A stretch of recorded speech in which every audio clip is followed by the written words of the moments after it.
Ready? Start. Reliance was placed on the decision of this court in the case of Kaushalya Devi.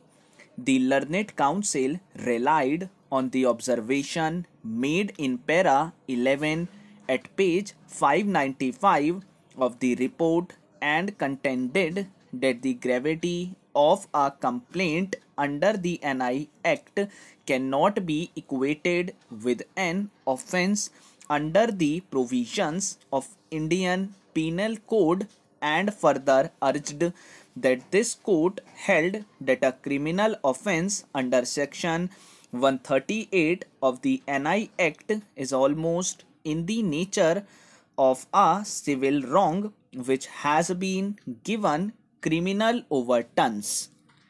Reliance was also placed on the judgment of this court in the case of Madhvi Cooperative Bank Limited as reported in 3 SCC 83. This court in Madhvi discussed the scope of NI Act including the First Amendment to the Act inserted under Chapter 12 in the Act. This court looked into the statement of objects and reasons introducing the amendment and noted the rationale for introduction of Section 147 of NI Act. Section 147 of NI Act made the offences under the said Act compoundable.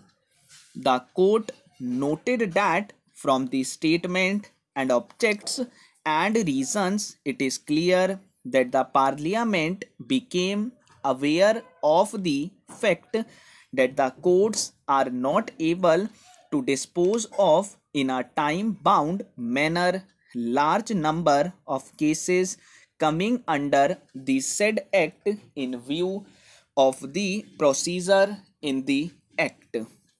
In order to deal with such situation, several amendments were introduced and one of them is making offences under the said Act compoundable.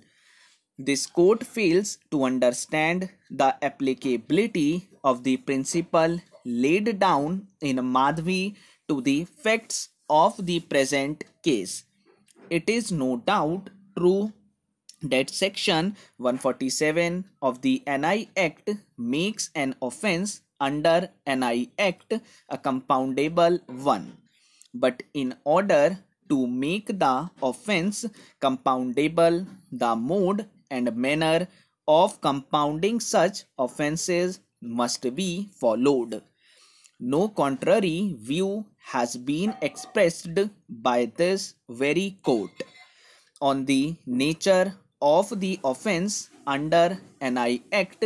Learned counsel for the appellant also placed reliance on a decision of this court in the case of Damodar Prabhu as reported in 5 SCC 663. In paragraph 4, this court held that the dishonor of a check can be best described as a regulatory offence.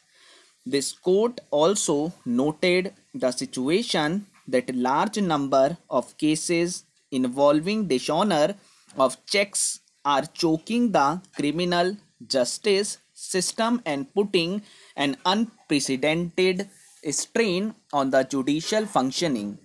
In paragraph 7 of the judgment, this court noted the submissions of the learned Attorney General to the extent that the court should frame certain guidelines so as to motivate the litigants from seeking compounding of the offence at an early stage of litigation and not at an unduly late stage.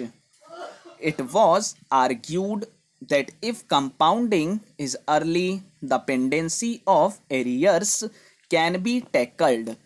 In paragraph 12 of Damodar case, this court dealt with the provision of section 147 of the NI Act and held that the same is an enabling provision for compounding of the offence and is an exception to the Journal Rule 5 incorporated in subsection 9 of section 320 of the Code.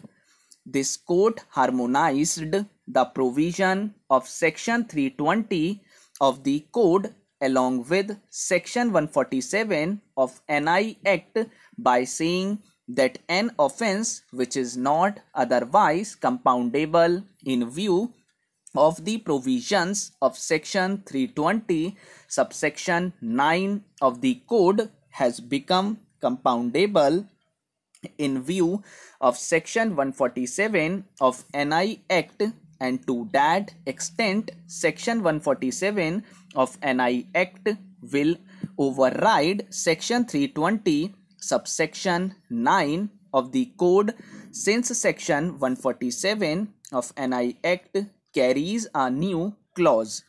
This court, on the basis of the submissions of the Learned Attorney Journal, framed certain guidelines for compounding of offence under section 138 of the NI Act. This court held in paragraph 26 of Damodar that those guidelines have been issued by this court under Article 142 of the Constitution in order to fill up legislative vacuum which exists in section 147 of the NI Act. The court held that section 147 of the NI Act does not carry any guidance on how to proceed with the compounding of the offence under the NI Act, and the court felt that section 320 of the Code cannot be strictly followed in the compounding of offence under section 147 of the NI Act. Those guidelines were given to fill up a legislative vacuum. Reliance was also placed by the Learned Counsel for the appellant on the judgment of this court. Quashing of a case is different from compounding.